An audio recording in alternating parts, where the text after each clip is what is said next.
James Maxwell, who worked at MIT, he's talked about the idea that seeing scientists play the role of the heroes influenced him. And, it made him want to go into his field, seeing that scientists can save the day. So I think that's pretty damn cool. I don't know about if I could trust him on that, because he's named after one of the greatest scientists in history, James Clerk Maxwell.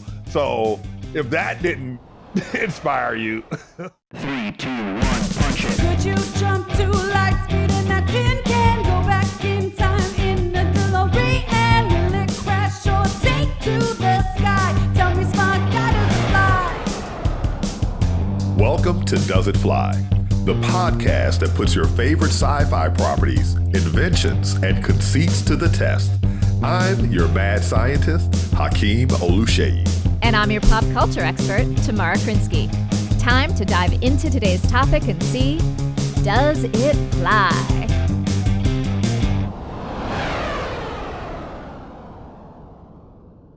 Tamara, welcome back, you and everyone else. Hakeem, it's great to see you. Welcome back, everyone, to Does It Fly? The podcast. All right, I was just saying that. But Tamara, I got a problem. Well, who you gonna call? Ghostbusters. I knew it. I knew you'd vibe with me. Yes. Of Ghostbusters. Course. Yeah. So clearly this is what we are talking about today on Does It Fly, the podcast where we look at the science and the story of your favorite sci-fi and fantasy films. And we are going back to 1984 to look at the original, the classic Ghostbusters, directed by Ivan Reitman. Yes, and this is a big one for me because I was in high school when this happened.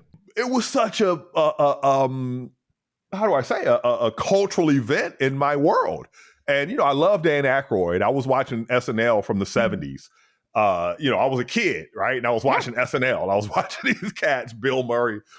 And Ghostbusters was just really fresh and fun at the time. And, now a whole new generation gets to see it. That's right. I mean, if you think about it, it holds a really interesting place in film history for a whole bunch of reasons. So you mentioned, you mentioned SNL, Saturday Night Live. So this came out at a time like the mid-'80s, 1984, when there was still a pretty big separation between who was considered a TV star and who was considered a movie star. And TV stars at the time were, you could have sort of a supporting part, but it was really rare that you had a bunch of quote unquote TV actors in your lead roles. And this crop of folks, Bill Murray, Dan Aykroyd, folks like that were really kind of, I'll call almost like the first graduating class of SNL to take big screen roles. And this, sort of launched that idea. And I mean, now we're used to it. We see it all the time. It's like you almost expect anyone on SNL to they do the time on SNL. Sometimes it's shorter, sometimes it's longer. Then suddenly you see them on the big screen, usually in something produced by Lorne Michaels. But yeah, this was really kind of kicked that off. You were talking about how big a deal it was, when you were in high school. And, one of the things that I want to say it was an interview with Dan Aykroyd, although it might be one with Harold Ramis, was talking about was the idea that it was like a 3-season movie, right? So it came out in the summer, was a huge summer movie hit. And then suddenly in the fall, all the kids were in Halloween costumes. Ghostbusters Halloween costumes everywhere. And then suddenly you moved into winter. And that was a huge, huge hit for toys for Christmas. And, again, this is like pre-streaming, might have even been pre-cable. I don't even know. But so when you think about it, like, it's not like now when like a movie comes out in the theater and then it goes on to streaming and it just kind of like has its life. Like for it to kind of live on like that and impact things so much. Huge. The Ghostbusters never stopped giving because, we reflected on this before when we were at Comic-Con this year. There had to be 100 or more people in Ghostbusters outfits, and they were all amazing.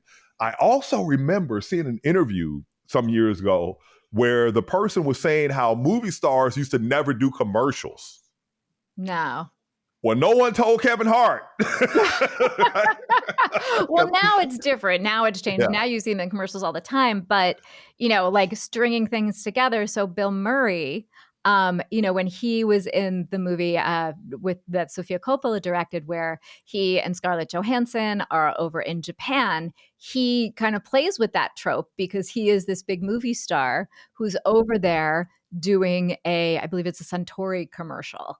And it very much like plays on that very idea that like movie stars here in the States don't do commercials, but they'll go overseas and get paid a lot of money to do them. Hey, that works too. That works too. It's that paid a lot of money part that I'm sure the movie stars love. In the modern day, you got Shaq, who's a basketball star who's in every commercial, and Kevin Hart, who's in every commercial. Actually, and if so when we did our Back to the Future episode, I think I brought up a show that had been on Discovery Channel where they were trying to find the DeLorean. So my friend Lee Farber, who was the director on that, he has actually been directing Shaq in these commercials recently. No way! Yeah. Wow. Yeah. That has to be a lot of fun. I mean, just seeing Shaq in person to be like, whoa, dude. Yeah. I had a producer who was 6'9" and slightly overweight, and one day it struck me. I was like, whoa, that's LeBron's height, and this dude was massive, right? And I just imagined, what if that cat was like super fit like LeBron? I'm like, yeah, I get it now. Yeah, you will be the greatest scorer in NBA history. Yeah. But anyway, back to Ghostbusters. We're going to get into the science. Just to be really clear, too, we are very specifically in today's show looking at the Proton Pack. And the Proton Pack. We're looking at the first movie because the Proton Pack in subsequent movies and cartoons, because as this franchise has expanded, it's got its whole world. There are other things it can do and other rules for it. We're kind of sticking with our basics in the very first Ghostbusters movie. Yeah, and this one is a tough one, man. This one is a tough one for the science. The science is great in terms of what the science is. The science that the writers harnessed to come up with this idea. Right. And will you sort of define what the Proton Pack is? Just because, again, a lot of people call a lot of different things in movies things. So we're specifically talking about which gadget here. Yes. So this iconic part of the Ghostbusters uniform looks like a backpack with a hose going to a wand. And when they activate this device, you see what looks like a plasma rope that undulates, that comes out. And with it, they can capture a ghost. It's attracted to ghosts, which I'll tell you why in a second. Not a literal second. I mean, in a short amount of time. I don't want to get sued for breach of contract. I'll tell you. I don't think you have to worry about that. All right. Yeah. And so then they can trap the ghosts, right? They have a device in which they can trap the ghosts. Mm-hmm. The ghost trapping device is another technology that we could have decided to talk about, but we're going to talk about this particular proton back with its plasma thrower and how it works. It turns out that I have a personal connection because the proton pack is what is known in the world of science and technology as a particle accelerator. So when we talk about particles, what we're talking about are the smallest bits of matter, not necessarily the smallest. That is a definition of particle, but sometimes combinations of a few of them, we also call a particle. So for example, there are radioactive nuclei. So an atom consists of a nucleus and there's an electron cloud, right? We say it has orbiting electrons, but whatever the hell those electrons are doing around that nucleus is definitely not orbiting in the same way the Earth orbits the sun, right? It's a weird quantum phenomenon. And so some of those particles are indivisible, like an electron. It's a particle. But the nucleus consists of protons and neutrons, which themselves are called are composed of quarks. So we will call a proton a particle. We will call a quark a particle. Or if there is a thing called alpha decay, where you have two protons and two neutrons stuck together, which we call that an alpha particle, we'll call that a particle, right? So a lot of different parts of these particles. Yes, and that's the thing, is that the word particle means different things in different contexts. So I'm going to use the statement small bit of matter, all right? So in this case, the small bit of matter is the proton. Okay. which is the particle in the nucleus of an atom that gives its electric charge. Mhm. And having an electric charge is necessary for the technology that accelerates the protons to high energy to work. That thing is called a cyclotron, and it uses electric fields and magnetic fields to get these protons up to super high speeds, all right? And just to be really clear, what you're talking about right now, like we have leapt from the movie to the real world. You're talking about things that That's right. exist in the real But world. they use a real world device. Yeah. The devices, the parts of the proton pack, they use first a carbon-14, what is known as radionuclide. So I'm going to go a little deep here, and hopefully our producers can help us with images. And I may stop you along the way to be like, hold on, slowly acceleration and break it down for me. What you talking about?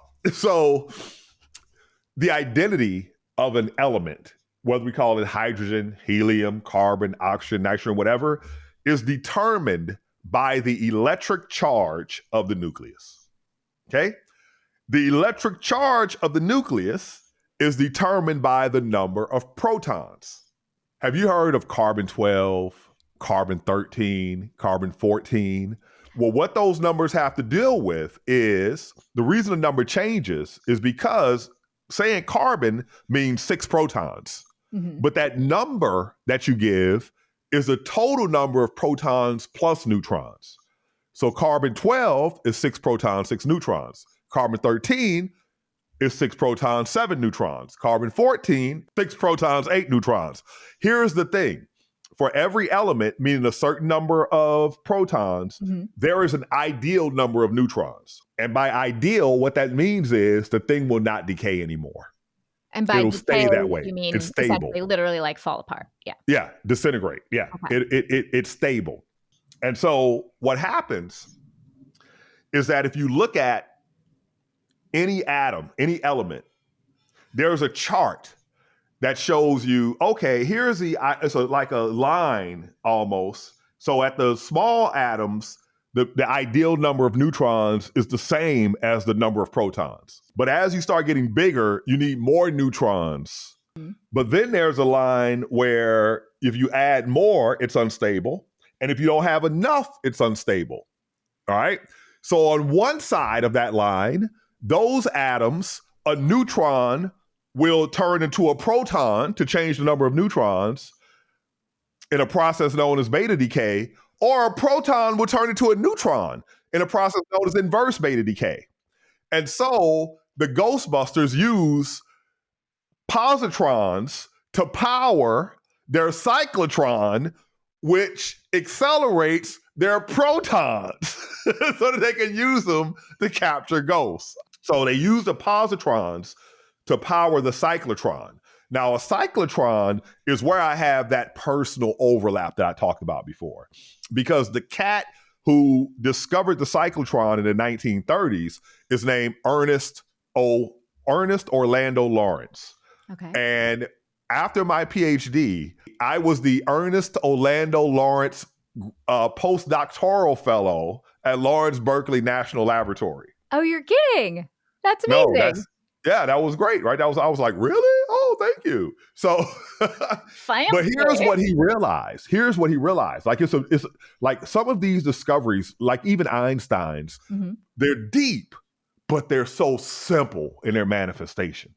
All right. Simple to you as a physicist, maybe not so simple for the rest of us. Although I'm following everything that you're saying so far. So it's simple. The thought that leads you to the math is the magic, but the math itself is so simple. Mm-hmm. It's basically saying that if you look at the force, so here's the thing about something that possesses electric charge. Let's go over this again. There are electric charges, which create electric fields, and moving electric charges create magnetic fields. All right? And magnetic fields and electric fields will move charges. They apply forces. They are force fields. So an electric field, if I put a particle in the electric field, let's say the field is pointing in one direction, the particle will move either direction of the field or the opposite of the field, direction of the field, right? So we define positive charge to be you move in the direction of the field. So protons move in the direction of the field. So we say they have positive charge. Electrons move the other way. Magnetic fields, oh, and by the way, because they're applying a force, they're accelerating those particles. The entire time they're in that field, they're being accelerated, going faster and faster, right? Now, a magnetic field is a different type of force. It doesn't make you go faster and faster. What it does is it makes you change the direction you're going. Yeah. Exactly, right? And so here's the thing about it.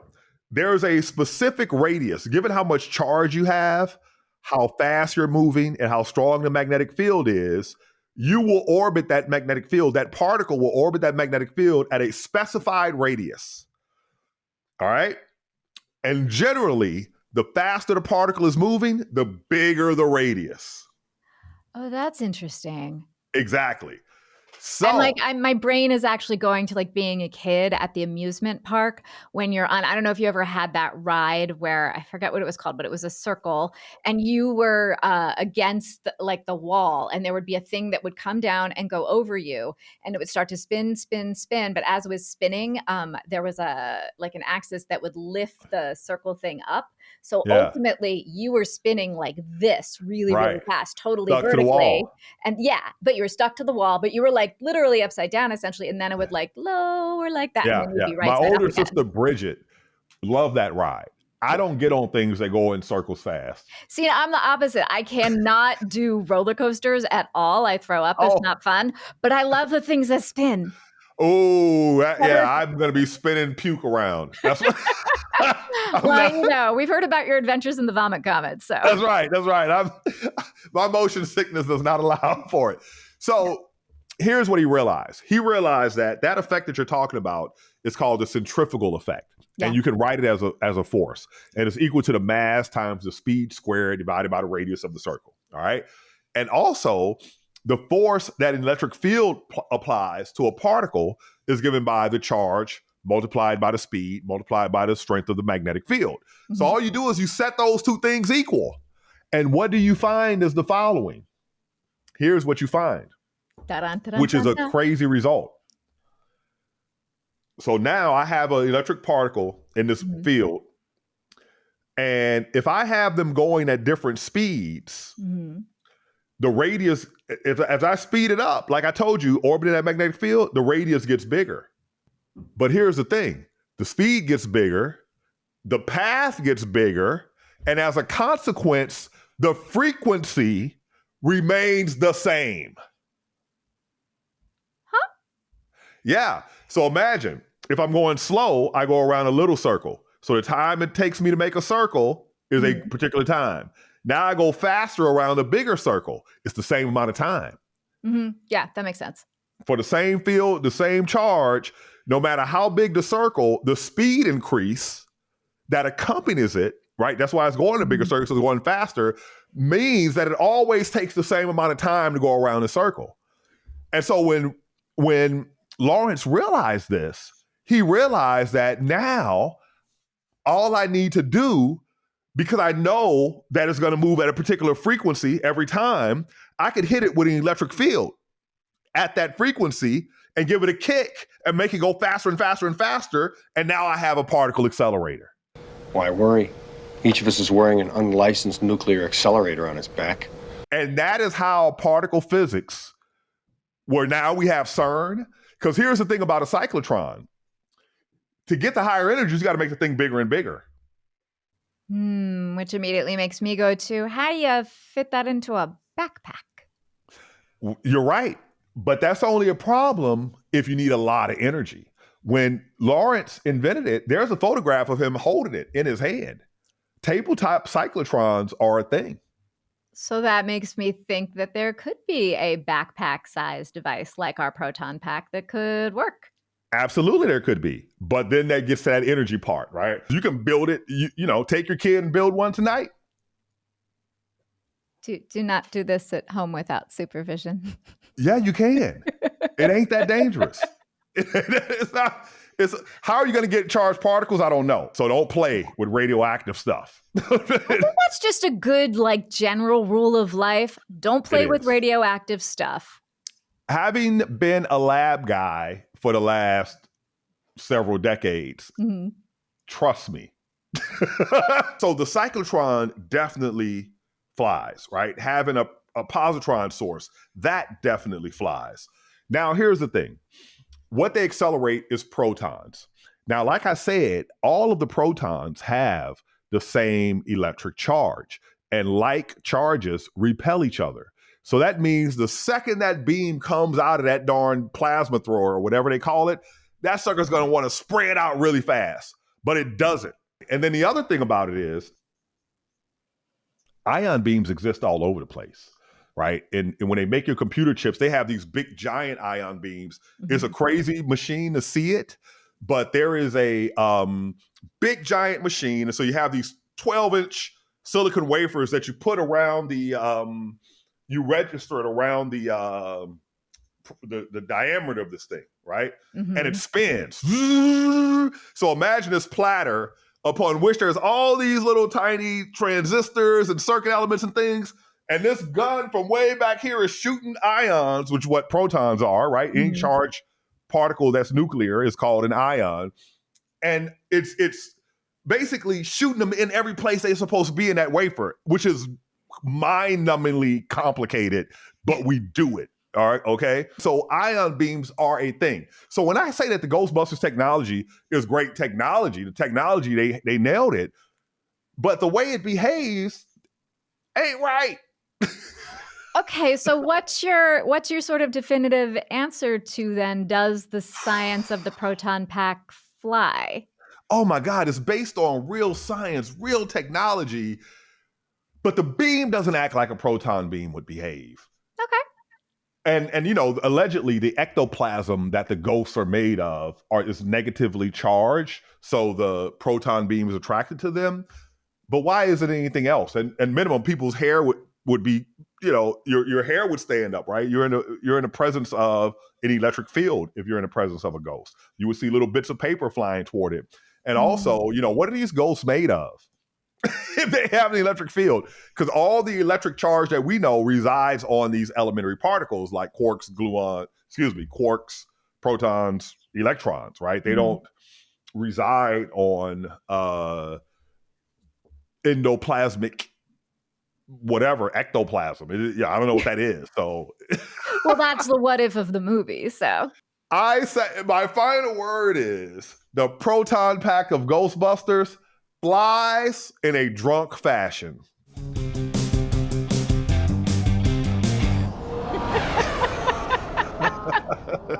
I'm sticking with it till somebody tells me different. I don't. Well, sticking to it is probably the right phrase because there is so much slime in this movie. It is a very, very, very sticky movie. It's sticky. It's sticky. It's like our humor. It's but it's sticky. I mean, so now that we're like going to shift over to story, I would say it is a sticky story and that it has stuck with us over all of these years. This kind of, you know, pioneered a new modern version of the ghost story because they married sort of these classic ghost stories. Dan Aykroyd, who originally came up with the idea for Ghostbusters, talks about how he wanted to marry like these classic like Abbott and Costello ghost story, silly pieces with a modern sensibility. And he actually got the idea for Ghostbusters while he was reading a journal article about all this kind of stuff. So that's basically about trapping ghosts. And he was like, "Oh, what if we really? So wait a minute. If he's reading a journal article about trapping ghosts, that means there are journal articles about trapping ghosts. There are journal articles about trapping ghosts. Yeah. Yeah. Wow, that's a surprise. It was in the parapsychology. It was an article on quantum. Yes. And I'm looking at a note I have over here. It was an article on quantum physics and parapsychology in the Journal of the American Society for Psychical Research. Ooh. And that's what gave him the idea. And apparently his whole family was into ghost stuff. Like his dad had actually written like a book about the history of ghosts and stuff like that. Oh, that is cool. Wow. Yeah. So that's kind of like where his brain trafficked among many, many other places because he's like brilliant and a brilliant, brilliant, funny writer. So yeah, so that's, if you think about that, like this idea came and then he had worked with Ivan Reitman and he brought it to the director. And then ultimately Ivan Reitman pulled in Harold Ramis because I guess the original idea for this script was kind of like, it was huge and it was set on like multiple planets and stuff like that. Really? Wow. Yeah, and Ivan Reitman had the idea that he wanted to ground it more. He didn't want it to be as dark. He wanted it to be something that could potentially actually appeal to families, not just adults. So he brought in Harold Ramis, and then they all kind of worked together. Well, Harold Ramis and Ackroyd worked together on it. So that's kind of the origin story of it. And then when you sort of think about like, okay, well, like what role does the proton pack play in this? Because there's so many different things we can talk about with this movie, but since we're like Do they have an specifically origin story for that though? for the proton pack, Yeah. not that I'm familiar Oh, okay. with. Because I was wondering and so Dan was reading about the trafficking ghosts and No. I think that was just, part of, yeah. I have no Right, idea right. where the specific idea for the proton pack came from. Yeah, yeah. But Like if you're gonna capture a ghost, man, that by definition sounds tough since they walk through walls, right? yeah, exactly.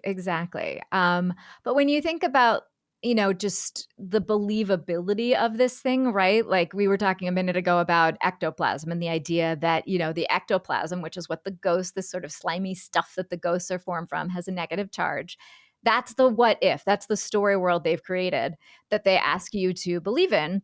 And they also ask you to believe that there is this thing called a proton pack that you can like sling in a backpack over your shoulder and take a neutrino wand and like shoot it up at some ghosts. And so what I kind of love about this is that from the very beginning of this movie, as soon as it opens, you know that this is a comedy. The Exactly. tone, the Yeah. music, Yeah. the way that Yeah. it looks, like, it's a Yeah. comedy, it's heightened. It's not like a serious and intense ghost hunting movie where we're, Yeah. Yeah.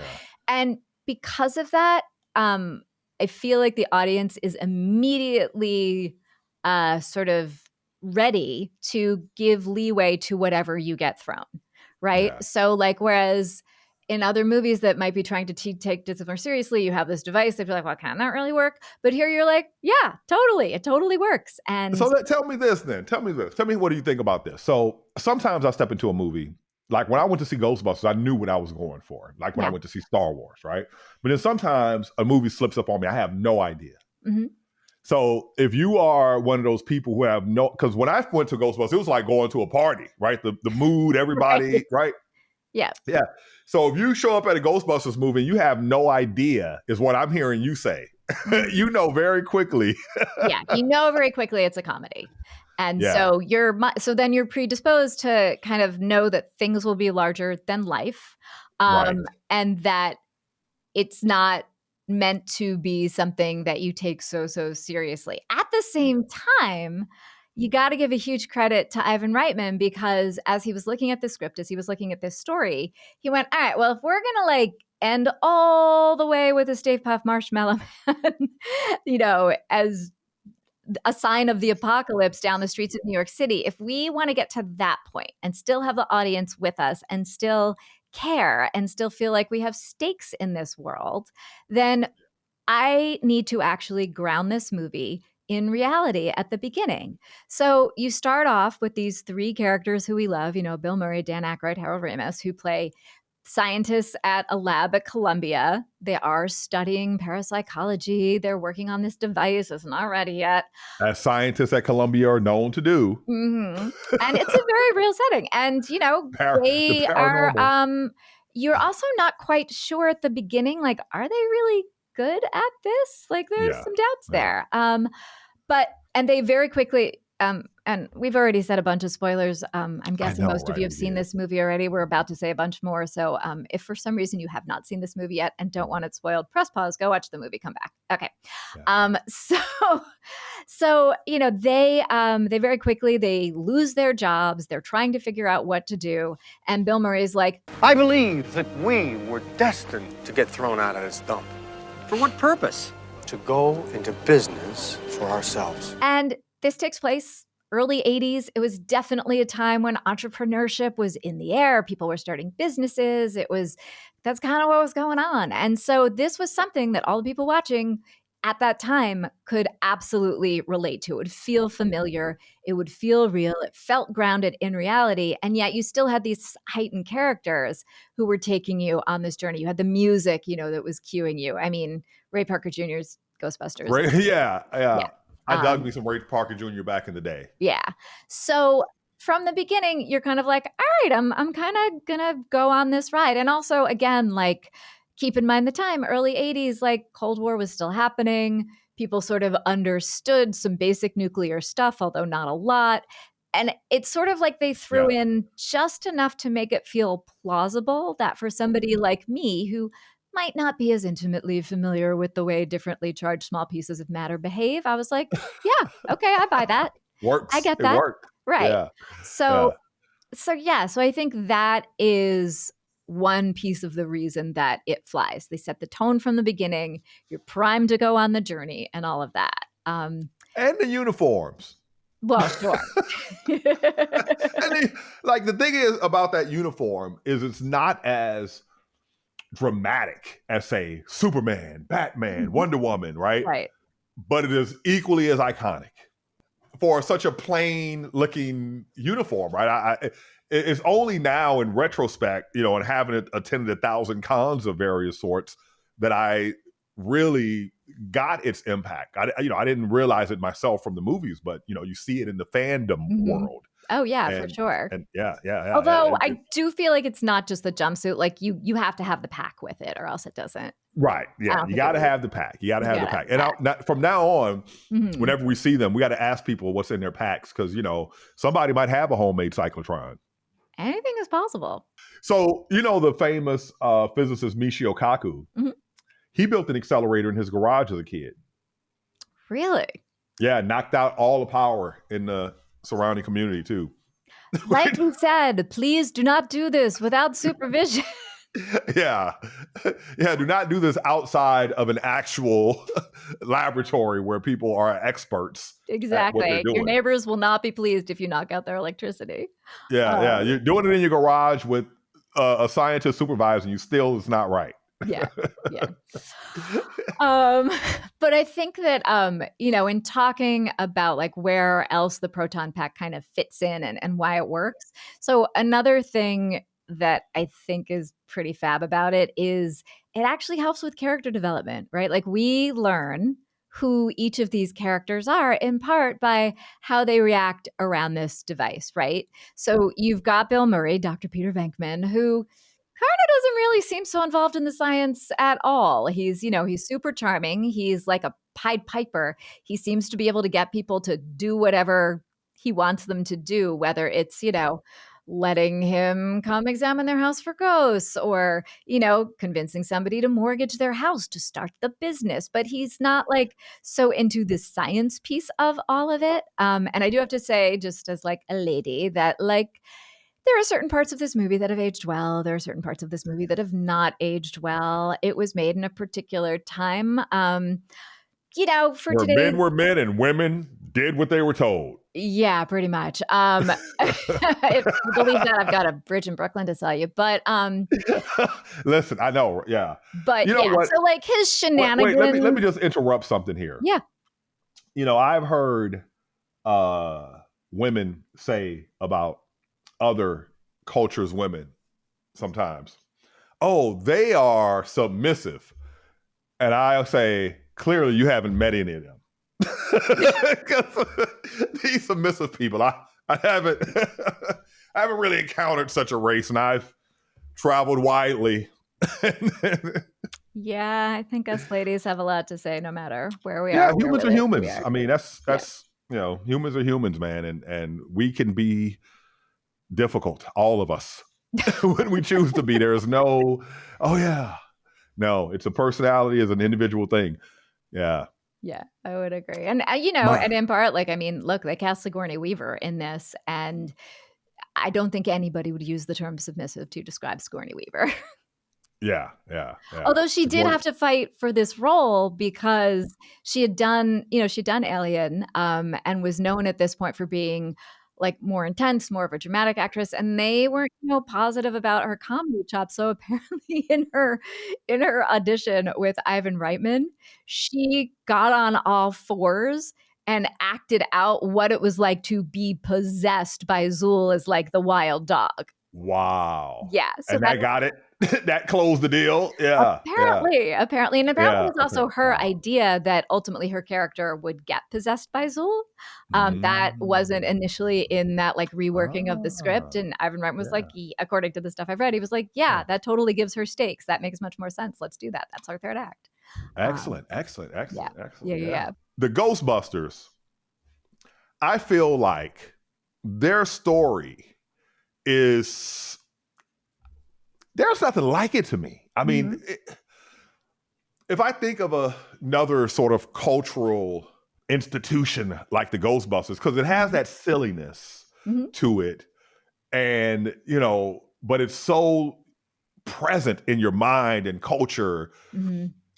and it seems like the silly things don't typically have that as much as slightly more serious things. Like even if it's like superhero movies, right? Even those guys, they're very clear. They stick with you. We know what it is. We love the characters. We love the adventures year after year after year. But as far as like, there's not Caddyshack. We don't remember, there's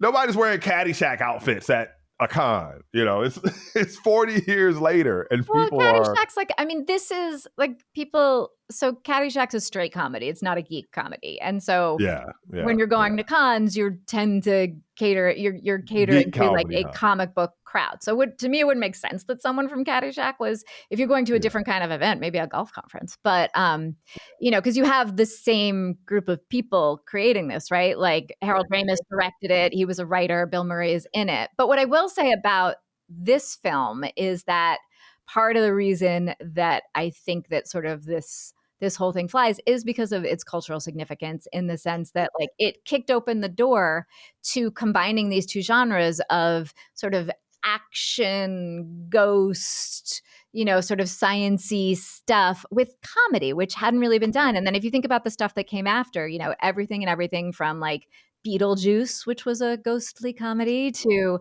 Men in Black, Guardians of the Galaxy, like there's a whole range of stuff. I even say Back to the Future because the technologies are similar-ish in a way to me. They both have accelerators.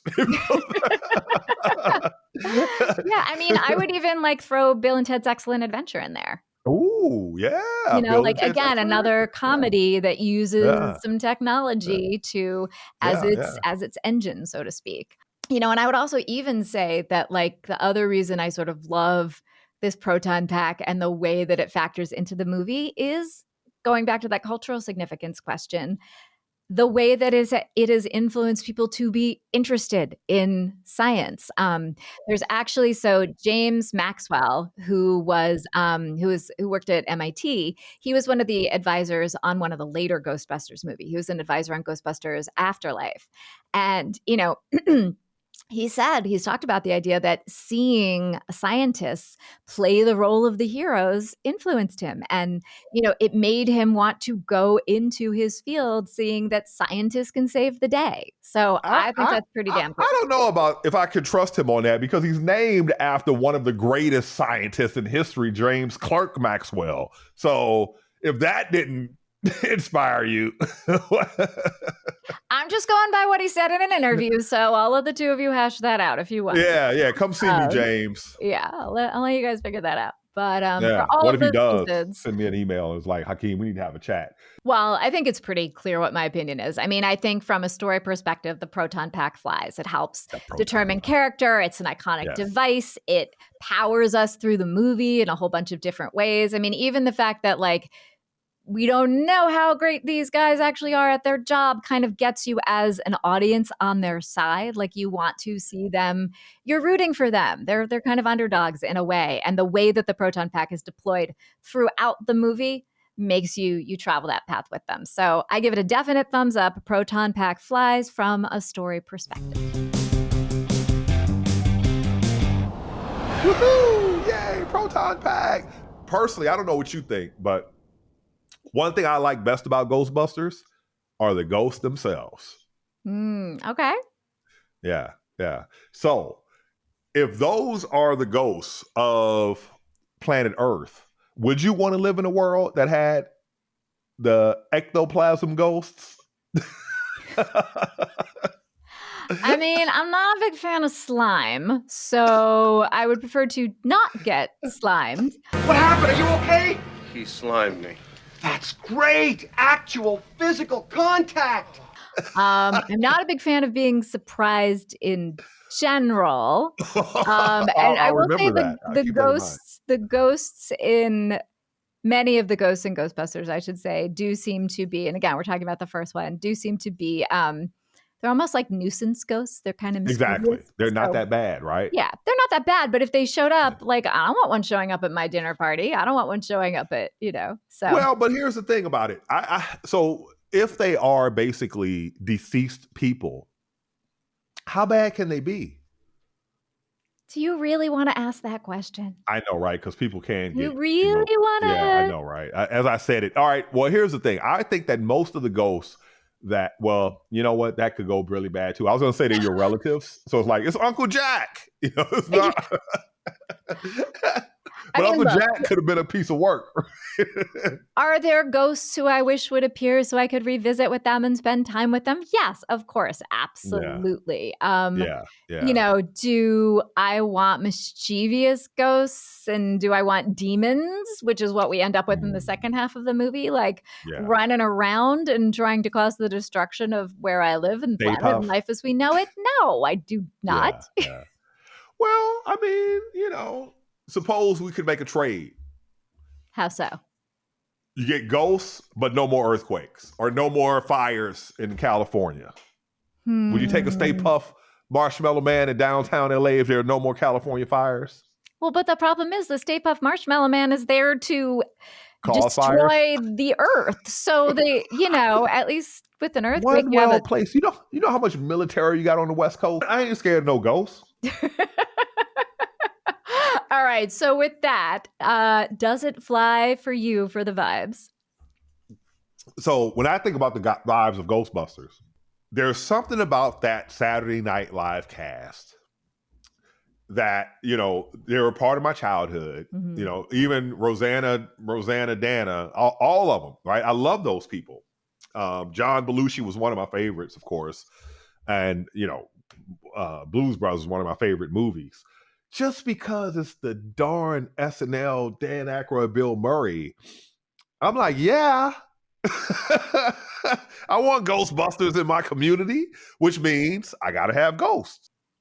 I don't know about that. I'm going to say it flies for the vibes for me because I just have such a good time watching the movie and it's fun and it's silly and I love it. And I love watching Sigourney Weaver. And obviously, these folks have such incredible chemistry with each other. They do. And, something that's cool is there is a Saturday night movie coming out about putting Saturday Night Live on the air. And it's directed by Jason Reitman, AKA son of Ivan Reitman, Jason is an incredible director on his own. I was lucky enough when I was programming film festivals to be able to showcase a bunch of his shorts at some of the festivals I was at. And so, it just feels like torch being passed, some incredible stuff happening. And so I say it flies for the vibes for a whole bunch of reasons.